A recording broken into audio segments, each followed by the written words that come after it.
ST और PW के लिए कुल अंकों का 35% 105 अंक होता है यानी नंबर। अनुमानित कट ऑफ 2026 का जेआरएफ का क्या रह सकता है? Junior research fellowship. तो देखिए श्रेणी है, अंक है और प्रश्न है। जनरल यूआर के लिए, अनरिजर्व के लिए 204 से 214 प्रश्न आपको सही करने होंगे और 102 से 104 प्रश्न माने एक अनुमानित नियमित है।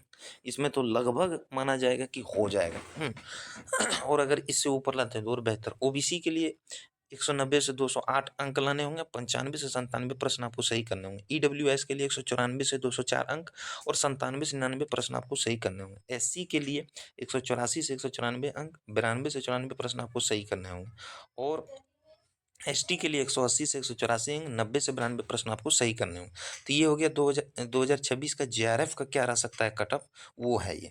अब आगे बढ़ते हैं असिस्टेंट प्रोफेसर यानी केवल नेट के लिए।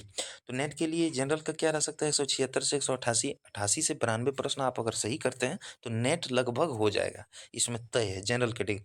ओबीसी अगर ओबीसी से डालें तो 164 से 174 अंक आप लाइए, 82 से 84 प्रश्न आपको सही करने होंगे। और ईडब्ल्यूएस के लिए अगर आप डाल रहे हैं 168 से 174 अंक तो 84 से 86 प्रश्न आपको करने होंगे सही, आप हो जाइएगा। एससी के लिए 152 से 164 अंक है, 76 से 78 प्रश्न आपको सही करने होंगे, आपका हो जाएगा, तय है ये।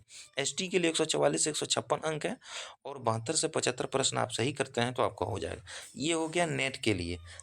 2026 का कट ऑफ क्या रह सकता है उस पर है।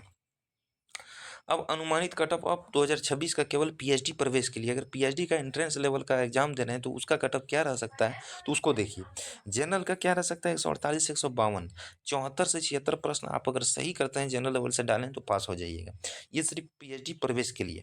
और ओबीसी एनसीएल के लिए क्या है? 138 से 142, 69 से 71 प्रश्न आप सही करते हैं तो हो जाइएगा। ईडब्ल्यूएस 142 से 146 अंक अगर आप ला रहे हैं यानी 71 से 73, 74 प्रश्न भी अगर आप सही कर रहे हैं तो आपका अनुमानित है कि हो जाएगा। एससी 136 से 140 अंक, 68 से 70 प्रश्न आप सही करते हैं तो हो जाएगा, तय है। इसके बाद एसटी के लिए क्या है? 132 से 136 अंक है, 68 से 66 से 68 अगर प्रश्न आप करते हैं तो आपका हो जाएगा। ये है। तो दोस्तों ये तीनों कटअप मैंने बता दिया।